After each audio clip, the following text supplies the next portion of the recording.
여러분들께 먼저 한 가지 질문을 드리면서 오늘 말씀을 시작하려고 합니다. 여러분의 신앙생활 가운데서 가장 신앙생활을 잘할 때는 언제라고 생각하십니까? 언제가 여러분들의 믿음이 정점에 있다라고 생각을 하시나요? 아직까지는 정점에 있지 않다라고 생각할 수도 있겠지만, 그러나 그렇다 할지라도 여러분의 신앙에, 그리고 영성 지수가 정말 높이 올라갈 때가 있습니다. 그때는 언제냐면 우리가 고난 당할 때예요. 인정하시죠? 맞습니까? 맞습니까? 맞아요. 어려울 때, 우리가 어려움 당할 때예요. 하나님의 은혜가 이런 때는 정말 풍성하게 임하게 되는데요. 그 원인이 있습니다. 우리가 고난 당하고 어려움 당하고 고통 당하면요, 우리들의 마음이 정말 가난해지기 때문에 그렇습니다. 여러분은 한번 생각을 해보세요. 우리가 대학에 떨어졌다 가정해 보십시다. 그때만큼 우리가 간절할 때가 여러분 있었습니까? 또 오랫동안 사귀었던 연인과 서로 이별을 통보할 때 우리는 얼마나 외로움을 느끼는지 몰라요. 그렇죠? 참 고통스럽습니다. 어디 그뿐입니까? 갑자기 잘 살고 있었던 전셋집이 전세 대금을 많이 올려달라고 할 때 주인이, 우리는 참 마음이 무너지는 것을 느낄 때가 있어요. 하나님의 도우심이 절대적으로 필요하죠. 자, 어떤 사람과 같이 우리가 입사를 하게 되었는데 그 사람은 승진하고 나는 승진해서 누락되었을 때, 그때도 우리는 참 마음이 가난해지고 하나님의 은혜가, 위로와 은혜가 정말 필요할 때라고 믿습니다. 또 건강한 우리 육신 가운데 암이 갑자기 찾아왔을 때 우리는 얼마나 마음이 어렵겠습니까? 그때 우리는 간절한 마음을 가지고 하나님의 은혜를 사모하고 그 은혜를 내려주시기를 간절히 기도할 때가 있습니다. 이럴 때 우리가 믿음의 지수도 높아지고 또 영성 지수도 높아지고 우리의 신앙의 수준도 급격하게 상승하게 되는 것을 보게 됩니다. 성경에도 이런 사람이 있었어요. 시편 119편 기자입니다. 여러분, 성경에서 가장 긴 장이 어디냐면 시편 119편이에요. 근데 이 시편 119편에서 이 시인이 노래하는데 시인이 당한 처지를 보니까 너무너무 불쌍한 처지가 되었습니다. 시인을요 핍박하는 사람이 있었어요. 또 시편을 지은 이 기자에게 교만한 사람이 판 웅덩이에 이 시인이 빠져버리고 말았습니다. 그러니 기가 막힌 상황이 이 시편 기자 앞에 드리워지게 되었던 거예요. 어디 그뿐입니까? 무고히 핍박하는 자가 이 시인을 세상에서 거의 멸했다고 할 정도로 그렇게 어렵게 만든 그런 삶의 정황이 이 시편 기자에게 있었다는 거예요. 그러니까 이 시편 기자는 어떤 상황이었느냐? 자신의 그 어렵고 힘든 상황을 이렇게 노래합니다. 시편 기자의 그 영혼은 주님의 구원을 사모하기에 피곤해졌다는 거예요. 주님의 말씀을 듣는 것에도 피곤해졌다는 거예요. 여러분, 우리가 고통당하고 힘겨운 상황 가운데 가장 밑바닥으로 떨어지게 되면은요, 여러분 기도가 됩니까? 안 됩니까? 안 돼요. 하나님의 말씀을 읽었는데 그 말씀이 내게 생명의 말씀으로 다가옵니까? 언제는 정말 그렇게 말씀으로 다가오지 않을 때도 있다는 것을 우리가 인정하게 됩니다. 우리도 그런 때가 있었었죠.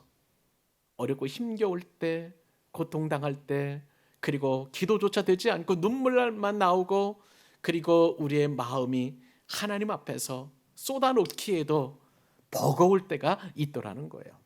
시편 기자는 이런 상황을 어떻게 표현했냐면 시인답게 은유적으로 표현을 하게 되었는데, 연기 속의 가죽 부대다, 그렇게 표현합니다. 여러분 한번 보실까요? 시편 119편 81절로 83절입니다. 같이 한번 읽어보겠습니다. 나의 영혼이 주님의 구원을 사모하기에 피곤하오나 나는 주님의 말씀을 바라나이다. 그러나 나의 말이 주께서 언제나 나를 안위하실까 하면서 내 눈이 주의 말씀을 바라기에 피곤하니이다. 내가 연기 속의 가죽 부대같이 되었으나 주의 율례들을 잊지 아니하나이다. 여러분, 이 연기 속의 가죽 부대라는 게 도대체 무엇일까요? 팔레스타인 지역은요 기본적으로 진흙이 굉장히 귀한 지역입니다. 마른 흙, 먼지 같은 그런 흙들은 있는데 도자기를 빚을 수 있는 그러한 진흙이 굉장히 귀한 그런 지역이에요. 그러다 보니까 도자기를 만들지 못하다 보니까 이 팔레스타인 지역에서는 전통적으로 소나 양이나 혹은 염소의 가죽을 가지고 주머니를 만들었어요. 그래서 그 주머니에다가 우유를 넣습니다. 포도주를 넣습니다. 물을 넣고 다니면서 여행하면서 마시기도 하는 그런 상황 가운데 있는데, 근데 이 염소나 양의 가죽 부대를 어디에 보관했느냐? 불 때는 부엌 위에 천장에다 매달아 놓았어요. 그러면 어떻게 됩니까? 이 가죽 부대가 불 때니까 자꾸 연기가 위로 올라가게 되고요. 그 연기를 이 가죽 부대가 쏘이게 되다 보니까 어떻게 되냐면 자꾸 푸석푸석해지는 거예요. 탄력을 잃어가게 되는 거예요. 그래서 2, 3년 정도만 쓰다 보면 이것은 다시 쓸 수 없는, 버릴 수밖에 없는 그런 상태가 된 거예요. 연기 속의 가죽 부대라는 것은 내적으로나 외적으로 많은 핍박과 압제와 어려움과 고통을 당하는 우리의 상황과 닮아 있다라고 시편 기자는 그렇게 노래한 것입니다. 여러분 어떻습니까? 우리가 고통당할 때 내적으로나 외적으로나 계속 이상하게 내가 원치도 않았는데도 불구하고 공격이 오고 어려움이 생기고 하는 그럴 때가 있는 거예요. 그런데 시편 기자의 오늘 읽었던 이 말씀의 결론은 뭐냐면, 설령 그럴지라도 하나님의 말씀을 보기에 피곤하고 내가 기도가 되지도 않고 하나님을 찾기에도 피곤하지만, 그러나 분명한 것은 주의 율례들을 잊지 아니하나이다. 이것은 뭐냐면요, 주의 율례라는 건 말씀이잖아요. 말씀을 내가 잊지 아니한다는 것은 내가 하나님의 말씀을 깊이 사모한다는 거예요. 쉽게 말하면요, 하나님께서 내 삶에 개입해 주시기를 사모하는 거예요. 사랑하는 여러분, 안팎으로 어려움을 당하고 있다면 하나님께서 여러분의 삶 가운데 개입해 주시기를 사모하실 수 있기를 바랍니다. 이것이 시편 기자의 고백이었고요, 저와 여러분이 고백이 되어야 하겠고, 그리고 오늘 말씀을 보니까 하나님께서 우리 가운데 개입하시는 은혜가 있다는 거예요.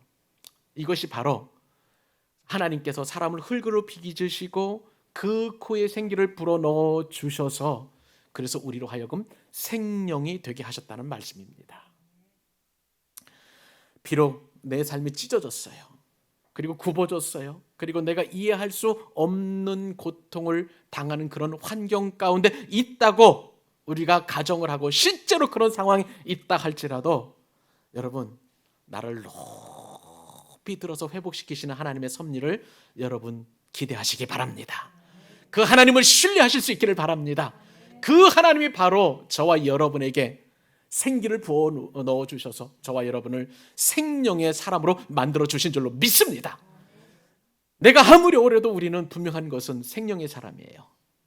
이 생명의 사람이 얼마나 복된 존재인지를 이 한 시간 여러분 깨닫고요, 또 다음 주에 주실 그 말씀도 또 기대하면서 오늘 주실 말씀은 크게 두 가지인데요, 이 교훈을 나에게 주시는 말씀으로 받고 다 같이 승리하는 여러분 되실 수 있기를 바랍니다.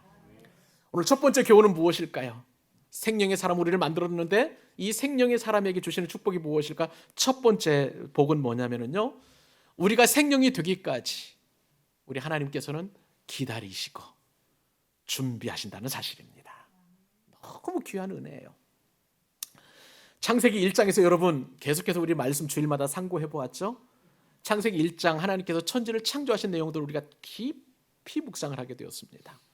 하나님께서 천지와 만물을 다 창조하시고 인간에게 하나님을 대리하여 만물의 주관자가 되도록 그렇게 우리를 창조해 주셨다라고 창세기 1장에서 우리가 상고했습니다. 근데요, 창세기 2장으로 넘어오니까 이제는 그 만물을 지으신 그 상태에서 사람의 창조만을 똑 떼어 가지고 이제 사람을 만드시는 그 장면이 이제 창세기 2장에 기록되어 있는데, 그런데 오늘 말씀을 보니까 삼위 하나님께서 인간을 지으시기까지, 삼위 하나님께서 인간을 창조하시기 전까지 하나님께서 손수 만드신 그 세상은 어떤 곳이었는가를 이렇게 설명하고 있더라는 거예요.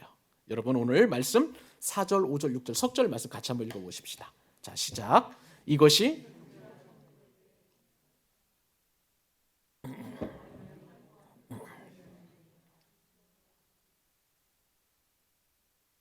땅을 갈 사람도 없었으므로 들에는 아직 초목이 없었고 온 지면을 적셨더라. 자, 여러분 오늘 말씀의 시작이 어떻게 되는지 잘 보세요. 오늘은 조금 어려운 얘기들을 좀 할 거예요. 그런데 이 말씀을 알면 창세기를 통해서 주신 은혜가 여러분 확연하게 여러분들의 마음 가운데 새겨질 겁니다. 자, 오늘 보니까 이것이 천지가 창조될 때에, 그러니까 천지가 창조될 때 그 상황을 이제 설명하고 있는데, 그런데 그 뒤에 말씀을 잘 읽어보세요. 하늘과 땅에 뭐라고 나와 있나요? 다시 한번 질문합니다. 이것이 천지가 창조될 때에 하늘과 땅에 뭐라고 되어 있어요? 내력. 이거 굉장히 중요한 단어예요. 여러분의 성경에 한번 밑줄을 그어주시면 좋겠습니다. 내력이라는 단어가 있습니다. 이 내력이라는 단어가 이제 히브리 말로 톨레돗이라는 단어를 써요. 한번 따라서 해보실래요? 톨레돗. 예, 바닷가에 나온 톳이 아니라 톨레돗이라는 이 단어인데, 이 톨레돗은 성경에서 어떻게 표현이 됐냐면, 여러분 마태복음 읽어보면 예수님의 처음 족보가 나오죠. 그거예요. 족보라는 뜻이에요. 계보라는 뜻이에요. 후예라는 뜻이에요. 그러니까 여러분 이것은 어떻게 보면 뭐라고 할까요? 사람의 뿌리라고 할까요? 그러니까 하늘과 땅의 내력이다, 하늘과 땅의 족보다, 하늘과 땅의 어떤 시작이다라는 것을 알려주는 그러한 단어라고 보시면 되겠습니다. 자, 그런데 창세기 2장에 이 하늘과 땅의 족보가 나오는데, 이 족보를 보니까 창세기 2장은 하나님께서 천지를 창조하시고 인간의 타락과 예수 그리스도의 구원, 창조 타락 구원이라는 게 구속사라고 보통 얘기를 하는데요, 이 구속사가 이루어지기까지의 첫 출발, 창조에서 이제 타락으로 넘어가는 그 과정 가운데 오늘 본문이 시작되는 것을 보게 됩니다.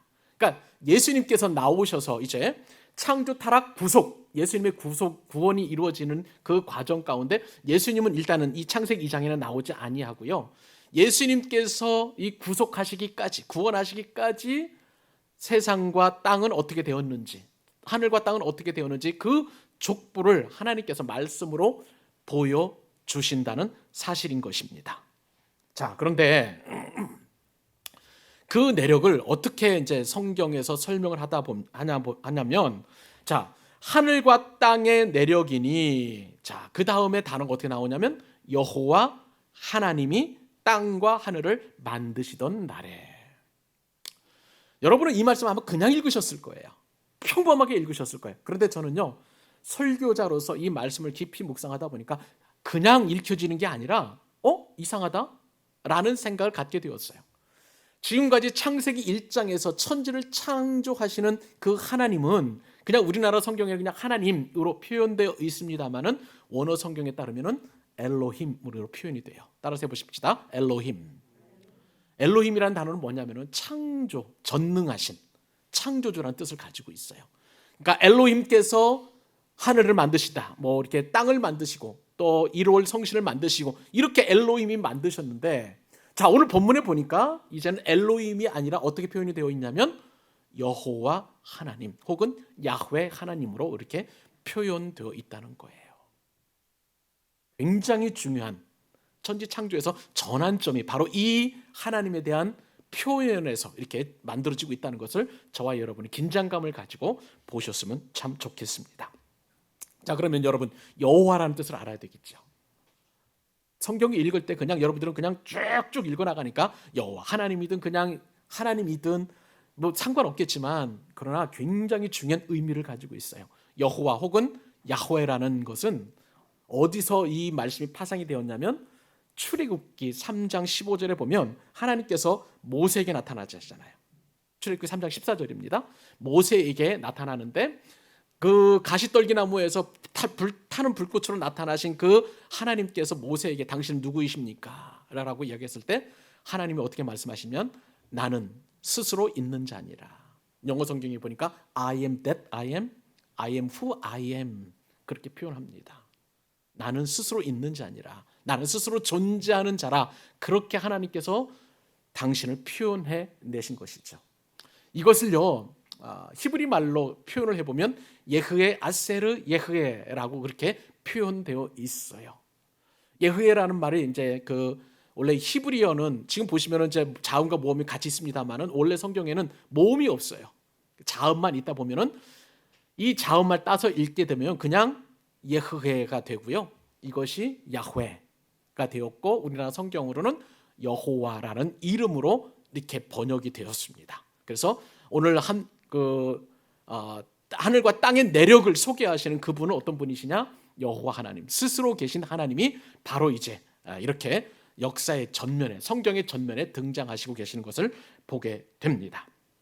그런데요, 이 여호와라는 이름 너무나 중요한 이름이에요.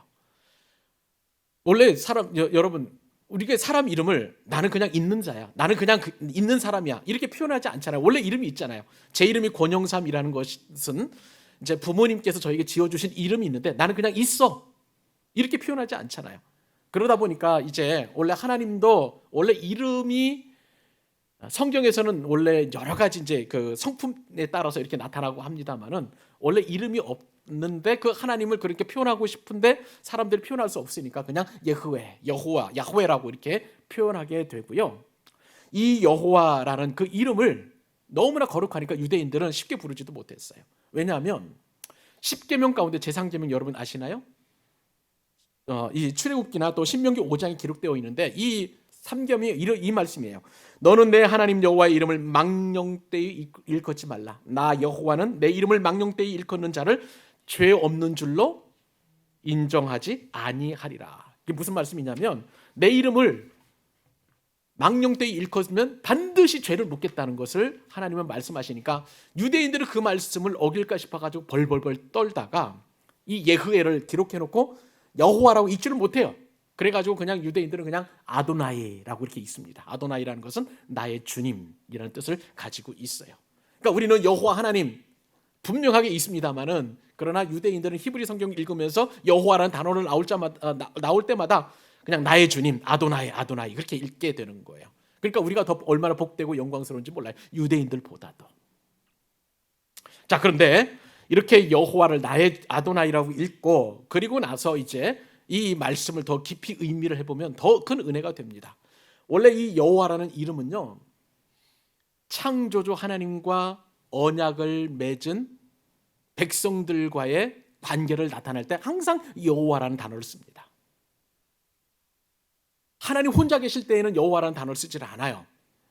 반드시 하나님 택한 백성들과 언약을 맺은 그 상태에서 나는 여호와로라 말씀하시는 것은 그 이후에 이사야 선지자 나타났든지 아니면은 다윗에게 표현하든지 간에 항상 여호와라는 말은 나는 너와 언약을 맺은 그 하나님이다라는 의미에서 여호와라는 이름이 나오는 거예요. 자, 그렇다면 여러분 창세기 2장에서 땅과 하늘의 이력을 족보를 말씀하신 그 상황 가운데 여호와 하나님이라고 말씀하신다는 것은 뭐냐면 이제 앞으로 장차 하나님과 사람 사이의 언약의 관계가 맺어진다는 것을 우리가 이해할 수 있는 거예요.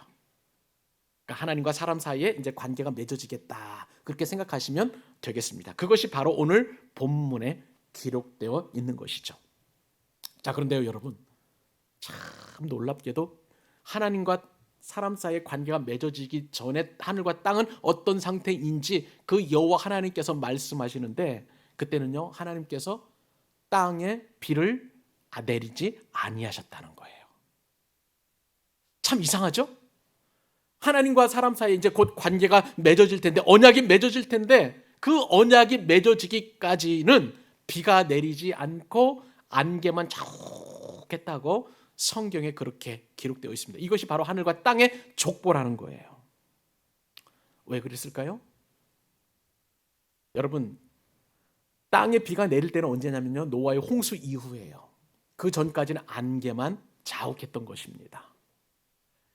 땅을 경작할 사람이 이제 아직은 없는데 이제 아담과 하와가 죄를 짓고 나가지고 에덴 동산에 추방되어서 이제 땅을 경작해야만 먹고 살 수 있게 되었어요. 그때부터 이제 비가 내리게 되는데 아직은 경작할 사람이 없는 그 상태에서는 온 땅이 다 안개로 자욱했다라는 것을 알게 됩니다. 안개로 자욱하면서 식물이 살 수 없었나요? 아니에요. 많은 식물이 살게 되었습니다. 제가 예전에 그 디스커버리 채널이라는 거 다큐멘터리 채널 여러분 아실 거예요. 거기서 방영했던 어떤 한 그 프로그램을 보게 되었는데 칠레 북서부에는 아타카마라는 그 사막이 있다고 합니다. 이 아타카마 사막은 엄청나게 남북으로 길쭉한 그런 사막인데요. 그 길이가 무려 1600km나 된답니다. 그러니까 안데스 산맥 이쪽에 태평양 쪽으로 그렇게 쭉 이렇게 사막이 연결되어 있는데 그 길이가 1600km. 한반도 길이가 1100km예요. 그런데 1600km라면 엄청나게 긴 그런 사막이라는 거 여러분 어렵지 않게 여러분 짐작하실 수 있을 거예요. 근데 이 사막의 특징은 뭐냐면요. 해발 고도가 1500에서 한 1800 정도까지 고산지대예요. 그리고 1년의 강수량이 0에서 1.2mm 혹은 2.1mm 정도. 그러니까 완전히 비가 안 내리는 그런 상황 가운데 있는 거니까 여러분 비가 안 내리면 식물이 자라날 수 있을까요? 없을까요? 못 자라죠, 당연히. 맞습니다. 못 자랍니다. 뿐만 아니라 이곳은요. 이 그 형태가 어떤 형태냐면 토양이 유기탄소하고 질소의 보유량이 너무 적어요. 그러다 보니까 땅 속에서 이 뿌리에 이제 그 뭐 산소를 공급해주고 하는 그런 일들을 할 수 없으니까 아예 식물이 자라지 못하는 그런 곳입니다. 그런데 딱 한 군데 로마스라는 그 지역이 있습니다. 이 로마스라는 언덕에는 아주 희한한 일이 벌어져요. 태평양에서부터 불어오는 이 해풍이 이제는 이 로마스라는 지역에서 내려오는 찬 공기와 만나가지고 항상 안개가 자욱하게 끼어 있다는 거예요. 근데 보니까 이 사막에는요, 이 로마스라는 지역에 보니까 무려 그 식물이 이 지역만은 550여 종이 살아난다는 거예요. 자란다는 거 하는 것입니다. 다른 데는 식물이 아무것도 자라나지 못하는데 이곳에서는 550여 종의 엄청난 식물들이 자라나고요. 특별히 아타카미 성게 선인장이라는 그런 식물이 있어요. 근데 이 식물은 이 선인장은 높이가 7m까지 자라나고 이 안개를 머금고 두께가 70cm 이르는 엄청난 큰 선인장이 자라난다고 합니다. 그러니까 여러분 태초에 사람이 경작하기까지 이 땅의 구성은 어떻게 되었느냐? 안개가 자욱해가지고요. 그 상황 속에서 이제 풀이 자라고 식물이 자라고 하는 그런 상황이 오늘 이 땅과 하늘의 내력이다. 톨레도시다. 라고 그렇게 설명하고 있는 것을 보게 됩니다. 여러분, 도대체 이 말씀이 저와 여러분에게 어떠한 관계가 있단 말입니까? 그것은요, 이 말씀을 통해서 하나님께서는 우리를 위해서 준비하신 분이시다라는 하나님의 성품을 우리가 이해할 수 있습니다. 인간이 창조되기 이전에 하나님께서는 바다를 만드셨어요. 땅을 만드셨어요. 그리고 오늘 말씀을 보니까 식물을 창조하셨는데 그 식물이 자라가도록 안개를 지면에 쫙하게 하셨다는 거예요. 사람이 경작하기 전까지 하나님께서 안개를 통해서 수분을 공급하시고 자라게 하시는 그 하나님이시라는 것을 저와 여러분에게 말씀하여 주십니다. 사랑하는 여러분, 우리 하나님은 어떤 분이십니까? 우리를 위하여 손수 준비하시는 하나님이신 줄로 믿습니다. 하나님은 준비하시는 분이세요. 여러분 창세기 22장 기억하시나요? 하나님께서 아브라함에게 하나밖에 없는 독자 이삭을 제물로 바치라고 번제의 제물로 요구하셨습니다. 아브라함은 눈물을 툭툭 흘려가면서 모리아산으로 사흘길을 걸어가게 되었어요. 그런데 여러분, 이 아브라함이 이삭의 몸을 결박하고 이제 나무의 제단 위에 올려놓고 칼을 들어가지고 배를 착 가르실 때에 하나님께서 말리십니다. 그러면서 아브라함에게 말씀하시는데 내가 너를 위해 손수 준비했다 말씀하시는 거예요. 그 준비된 것을 보니까 숯불에 뿔이 걸려있는 순양을 하나님께서 준비해 주셨다는 거예요. 그래서 아브라함은 이삭을 제물로 바치는 대신 그 순양을 하나님 앞에 제물로 드렸어요. 그 제단의 이름이 바로 여호와 이레, 저호바 자이레. 손수 준비하시는 분이세요. 하나님은 이렇게 손수 준비하시는 줄로 믿습니다. 하나님은요, 저와 여러분을 위해서 손수 준비하시는 분이세요. 우리의 모든 것들을 다 준비하십니다. 예수님께서도 준비하셨잖아요. 이 땅에 오셔서 33년간의 이 땅의 삶을 사셨습니다마는 그러나 그 3년의 공생활을 사시기 위해서 30년을 준비하신 것을 보게 됩니다. 야곱도 준비하게 하셨어요. 야곱이 이제 그 자손들을 통해서 이제 민족이 되기까지 요셉을 고난받게 하셔서 애굽으로 먼저 내보내셨어요. 그래서 요셉을 통해서 이스라엘 족속은 이제 족속을 뛰어넘어서 한 거대한 민족이 되었습니다. 이것이 바로 준비하시고 준비케 하시는 하나님이신 줄로 믿습니다. 오늘 하나님께서는 저와 여러분 한 사람 한 사람을 위해서 손수 준비하십니다. 우리는 내일 일을 모르는 그런 광야 같은 인생길을 걸어가는 인생들이에요. 힘들고 피곤하고 시편 119편 기자와 같이 안팎의 어려움으로 그렇게 고통과 고난을 당할 수밖에 없는 그 상황 속입니다마는 분명한 것은 하나님께서는 우리의 앞길을 준비해 주시고 우리의 필요를 준비해 주시고 모든 것을 다 공급해 주시는 신실한 하나님이신 줄로 믿습니다. 예수님께서 그런 하나님 이렇게 말씀하셨죠. 너희 하늘 아버지께서 이 모든 것이 너희에게 있어야 할 줄을 아시느니라. 하늘 아버지 하나님께서는 우리에게 필요한 것들을 이미 알고 계시는 거예요. 저와 여러분을 위해서 준비하시는 하나님, 그 하나님이 저와 여러분의 신앙이 고백에 되어질 줄로 믿습니다. 우리가 코로나를 살면서 하나님께서 준비하신 것이 무엇인지 의심하기도 했고 때로는 힘겹기도 했었어요. 그러나 여러분 이제는 의심하지 마십시다. 하나님께서 우리 교회를 위하여, 여러분의 사업장을 위하여, 여러분의 직장을 위하여, 여러분의 개인과 여러분의 가정과 미래를 손수 준비하셨음을 믿으시고 날마다 그 하나님 앞에 신실하게 나아가는 저와 여러분 되시기를 주님의 이름으로 축복합니다. 한 가지 더 오늘 말씀을 통해서 교훈 한 가지 살펴볼까요? 자, 두 번째 교훈은요, 보잘것없는 흙에서 숨으로 생명이 되게 하신 하나님이시라는 사실이에요. 좀 어렵습니다만 같이 한번 읽어보십시다. 자, 시작. 보잘것없는 흙에서 숨으로 생명이 되게 하신 하나님. 제가 말씀을 준비하면서요, 이 광교 웰빙타운로 이제 산책길을 좀 산책하면서 좀 나름대로 좀 머리를 좀 식혔습니다. 그런데 이 개울가의 그 산책길을 보면서 이름도 잘 모르겠는 그런 들풀들과 잡초들이 무성하게 막 왕성하게 자라고 있는 그런 상황들을 보게 됐어요. 그러면서 느낀 것이 뭐냐면, 저 식물들도, 이름 없는 잡초들도 이곳에 꼭 있어야만 하는 이유가 있겠구나라는 생각을 하게 되었습니다.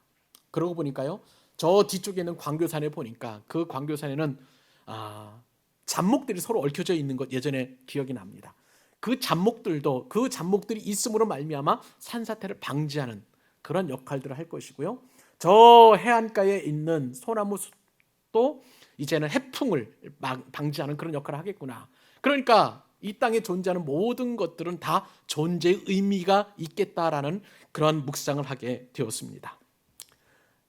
여러분, 이렇게 하찮게 보이는 잡풀, 그 다음에 잡초, 야생화 같은 것도 그렇게 존재의 의미가 있다면 하물며 우리 사람들은 어떨까 싶습니다. 오늘 말씀을 보니까 하나님께서는요, 사람을 지으시고 그 코에 생기를 불어넣어 주셨다. 우리를 의미 있게 창조하셨다라고 이렇게 말씀하십니다. 우리 본문 말씀 7절 같이 읽습니다. 자, 시작. 여호와 하나님이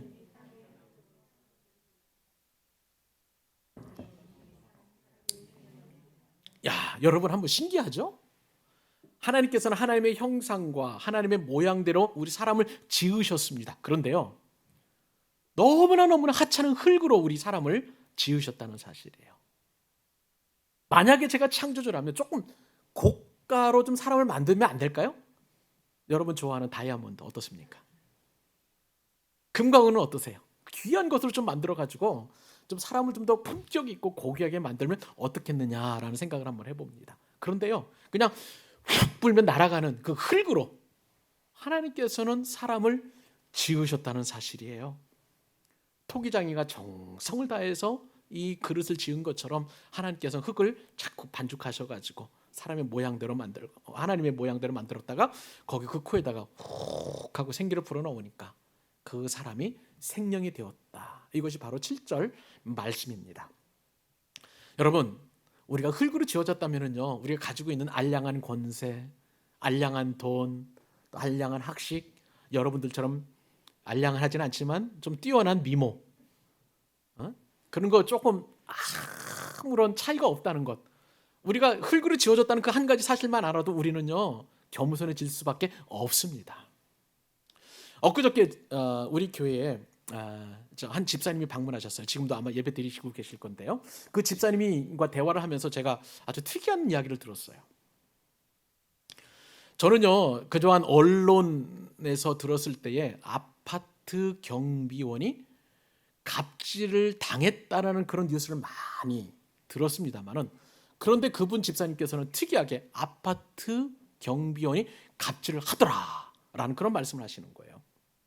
좀 생경해서 제가 조금 기억에 남았습니다. 그러면서 그 집사님 하시는 말씀이, 사람에게 주어진 그 알량한 작은 권세라고 할지라도 이 사람의 손에 쥐어지기만 하면 그것을 이용해서 다른 사람들을 무시하고 다른 사람들을 조금 못 살게 굴고 얕잡아 보는데 사용한다는 거예요.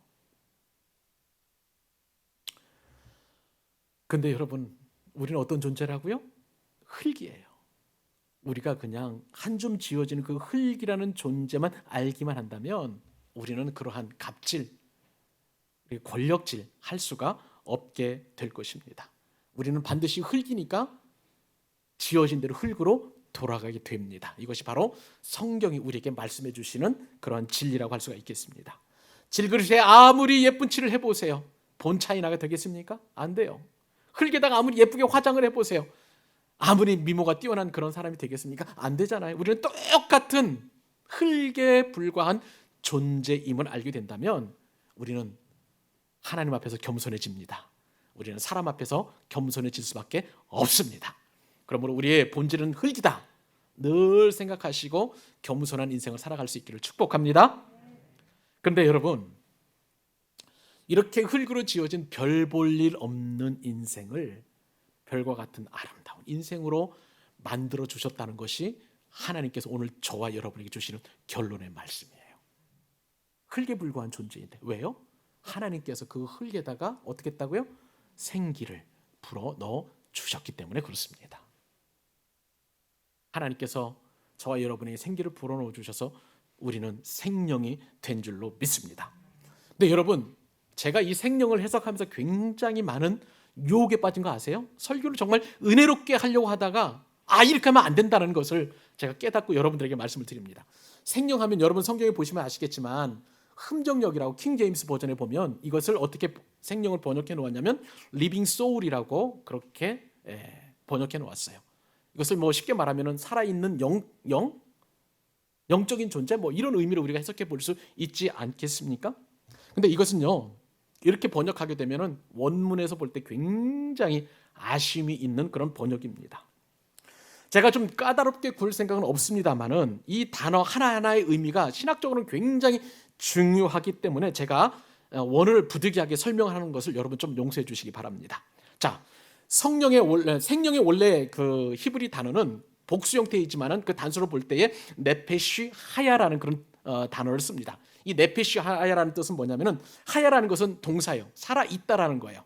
그리고 이 네페시라는 것은 숨쉬는 존재라는 것입니다. 그러니까 이 네페시 하야를 한꺼번에 이렇게 딱 붙여버리면 살아 숨쉬는 존재라고 우리가 번역할 수 있습니다. 자, 오늘 말씀을 번역하면서요 킹 제임스 버전에 보니까 리빙 소울, 살아있는 영으로 자꾸 여러분들에게 설교하고 싶은 유혹이 계속 들어온 거예요. 이게 뭐냐면요, 자, 하나님께서 우리를 진흙으로 창조하셨는데 그 코에 생기를 불어넣어 주셔서 우리는 영적인 존재가 되었습니다. 그러면 은혜가 굉장히 되는 거예요. 그렇기 때문에 우리는 하나님의 그 생기를 불어넣은 영적인 존재 되어서 우리가 영적인 존재로서 영이신 하나님께 나갈 수밖에 없습니다.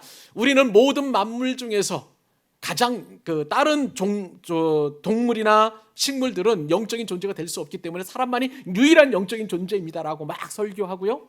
그렇게 해서 우리는 살아있는 영이신 하나님을 예배합시다라고 하면 그렇게 적용하면 정말 좋겠어요.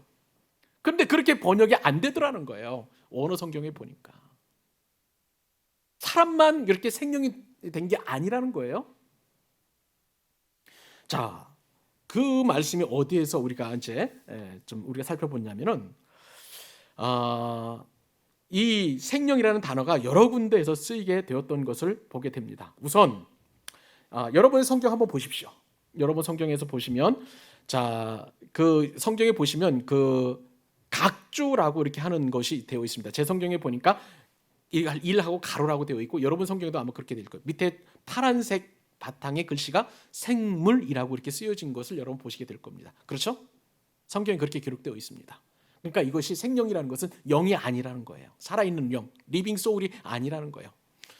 그러니까 그 이 네피시 하야라는 그 단어, 히브리적인 이 단어의 의미를 이제 번역하는 과정 속에서 다른 문화권에서는 네피시 하야라는 단어를 가져와서 번역할 단어가 없으니까 그냥 리빙 소울이라고 이렇게 번역해서 우리도 그냥 생명으로 받아들이는 거예요. 살아있는 영이라고. 근데 원래는 그게 아니라 살아 숨쉬는 존재로 번역해야 맞는 번역이라는 거예요.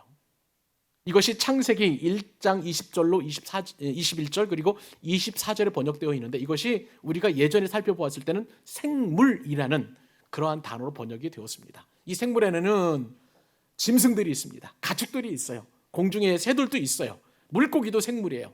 이런 모든 것들도 이 네페시라는 단어가 쓰여져 있다는 거예요.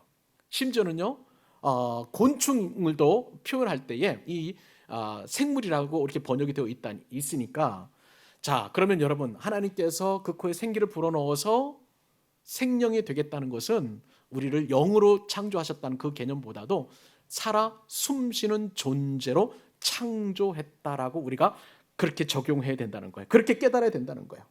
그러므로 지구상에서 사람만이 오직 영적인 존재라는 것은 이 배타성이 있다는 것은 우리가 인정할 수 없는 거예요. 다른 동물에게도 다른 생물에게도 이런 네페시라는 단어를 썼기 때문에 그런 것입니다. 자 그렇다면 여러분 이 의미가 도대체 어떻게 우리에게 받아들여야 되는지 그것을 우리가 한 번 더 생각을 해봐야 되는 것입니다. 자 네페시 하야 살아 숨쉬는 존재라고 여러분에게 말씀을 드렸습니다. 자 그러면 여러분 살아 숨쉬는 존재라는 것은 그러면 다르게 말하면 죽어 숨쉬는 존재도 있다는 얘기입니까? 이게 좀 말이 애매하게 되는 것을 보게 됩니다. 우리를 그 코에 생기를 불어넣어서 살아 숨쉬는 존재로 만드셨다면 그러면 도대체 죽어 숨쉬는 존재도 있다는 것인가? 있어요. 여러분 무엇입니까? 숨을 못 쉬는 존재는 시체예요. 사람이긴 사람이지만 숨쉬지 못하는 그 존재, 살아있지 않는 존재. 시체는 여러분 숨을 쉬지 못하고 살아있지 않습니다. 그래서 여러분 민수기에 보면 나시린 규정이 있어요. 거기에 보면 시체를 이 네페시라는 단어를 쓰는데 사람이긴 사람이지만 살아서 숨쉬는 존재가 아니라 숨을 못 쉬는 죽어있는 존재로 그렇게 네페시라는 단어를 쓰고 있는 것을 보게 됩니다. 그러니까 사람 중에서도 호흡하는 그런 존재가 있는가 하면 시체도 있다는 것을 우리는 알게 되고요. 또 성경에 보니까 더 기본적으로 이 네페시 하야를 쓰고 있는 아주 중요한 개념이 있어요. 에스겔서 우선 18장 4절 말씀을 읽고 제가 이 말씀을 설명해 드리겠습니다. 같이 한번 읽어볼까요?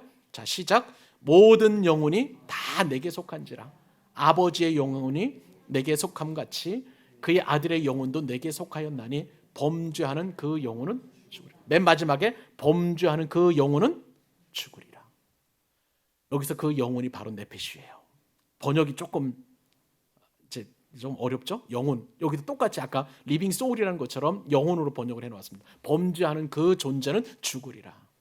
사람 중에서도 여러분 범죄하는 존재는 죽은 것으로 성경은 규정하고 있다는 거예요. 그렇다면 여러분 범죄는 무엇입니까? 범죄는 하나님을 떠난 거예요. 하나님을 알지 못하는 거예요. 예수님을 믿지 않는 그 영혼은 그 사람은 죽었다라고 성경에서 규정하고 있는 것입니다. 그러므로 사랑하는 여러분 오늘 말씀을 통해서 우리가 적용해야 될 것은 이 죽어있는 사람들을 주님께로 돌아오는 일, 그 일에 저와 여러분이 힘을 모으고 전도하는 것, 이것이 바로 오늘 하나님께서 저와 여러분들에게 생명이 되게 하신 아주 중요한 목적이라는 것을 여러분 꼭 기억하실 수 있기를 바랍니다. 여러분은 우리 주위에는 죽어있는 사람들이 얼마나 많이 있는지 몰라요. 우리 영도 죽어가고 있는지도 모르겠습니다. 우리가 2년 넘게 거의 3년 가까이 코로나19를 보내면서 지속적으로 하나님을 깊이 만나지 못하고 여러분 스스로 그렇게 인정하잖아요. 내가 이렇게 신앙생활하면 안 되겠다. 간절한 마음, 하나님 주시는 그 마음 아니겠습니까? 이제는 우리가 이제 활활 털고 새롭게 우리가 하나님을 만나야 되는 거예요. 소극적으로 만나는 것이 아니라 적극적으로 만나게 되어야 될 줄로 믿습니다. 여러분, 총신대학교 교수님들이 제가 금요일 날 기도 제목에도 올려드렸습니다마는 이제는 대면 예배를 온전하게 드려야 된다라는 그런 어떤 성명서를 발표했어요. 이 코로나 시국을 지나가면서 많은 사람들이 비대면 예배가 마치 그렇게 예배도 드려도 되는 것처럼 그렇게 여기고 있는데, 이것은 우리 신앙생활에 결코 유익이 되지 않고 점점 우리 영혼을 말라 비틀어지게 만드는, 죽어가게 만드는 그러한 것이라고 교수님들이 그렇게 담화를 발표했던 거예요. 여러분은 어떻습니까? 그리고 내 주변에는 지금 예수님을 믿지 않아서, 그것이 하나님을 경외하지 않는 죄이고요, 하나님을 인정하지 않는 죄이고요, 그렇기 때문에 이 에스겔서 말씀에 따르면 죽은 존재라고 그렇게 말씀하고 계시는 거예요. 이제는 그분들을 주님께로 인도해야 될 줄로 믿습니다. 저와 여러분들이 먼저 살아서 숨쉬는 존재가 되어서, 생명이 되어서 죽어 있는 사람들을 주님께로 인도하는 일에, 교회로 오게 하는 일에, 전도하는 일에 이제는 열심을 내야 될 줄로 믿습니다. 말씀을 맺겠습니다. 사람이 창조될 때 하나님께서 진흙으로 사람을 빚으시고 그 코에 생기를 불어넣어 주셔서 살아 숨쉬는 존재로 우리를 창조해 주셨습니다. 그것을 일컬어서 우리는 생명이다, 그렇게 표현합니다. 우리는 며칠 동안 밥을 먹지 않아도, 또 물을 얼마 동안 마시지 않고도 약간은 살 수 있습니다. 그러나 숨이라는 것은 뭐냐면요, 10분만 쉬지 않아도 우리는 살 수가 없는 거예요. 제가 어제 설교 준비를 마치고 잠깐 볼 일이 있어서 아래층에 내려갔다가 위층으로 올라오는데 어떤 한 분이 계속 기침을 하더라고요. 제 마음에 두려움이 생겼습니다. 혹시 저분이 코로나 걸렸으면 어떻을까? 그러면서 1층부터 4층까지 올라오는데 제가 숨을 쉬지 않았어요. 접촉하지 않으려고. 그런데 하필이면 2층에서 또 누가 눌러가지고 또 9층까지 올라가는 분이 있었어요. 그러니까 1층부터 2층, 2층, 4층까지 올라오는데 계속 숨을 못 참으니까 막 죽겠더라고요. 한 20초 되려나요? 그래서 나중에 와가지고는 막 숨을 깊이 들이마시고 숨 쉬는 게 참 행복하구나라는 생각을 하게 되었는데, 여러분, 성경에서요, 하나님은 숨이라고 말씀하십니다. 루하흐라고 이렇게 보통 얘기하는데요, 영이신 하나님 할 때 이 루하흐라는 단어를 써요. 이 영이 바로 호흡, 숨이라고 이야기합니다. 하나님께서 말씀하십니다. 나는 숨이다. 그 이야기는 뭐냐면요, 너는 나 없이는 살 수 없다는 거예요. 우리에게 숨 없이 살 수 없는 것처럼 그렇게 말씀하고 계십니다. 그래서 예수님께서는 내가 곧 길이요 진리요 생명이라고 말씀하셨습니다. 생명이 뭡니까? 바로 호흡을 주시는 하나님이라는 사실이에요. 오늘 이슬이가, 여러분 오늘 교회 나오지 않았습니다만은 아기를 잉태하고 있잖아요. 근데 산모의 호흡, 숨으로 태아도 살아 있는 거예요. 그렇게 태아와 산모가 연결되어 있는 것처럼 하나님께서 숨이신데, 숨이신 하나님과 우리는 그렇게 연결되어 있는 줄로 믿습니다. 하나님을 떠나 살 수 없는 이유가 바로 여기에 있는 거예요. 사랑하는 여러분, 오늘 말씀을 통해서 하나님이 사람에게 생기를 불어넣어서 우리를 생명으로 만드신 그 하나님, 우리에게 호흡을 주시고 숨을 주시는 분이세요. 하나님을 더 가까이 합니다. 우리가 살 수 있는 길은 다른 길이 없어요. 이제는 하나님을 더 가까이 하고 더 기뻐하고 더 즐거워하고 주님과 더불어 사는 저와 여러분 되실 수 있기를 우리 주님의 이름으로 축원합니다. 기도하겠습니다.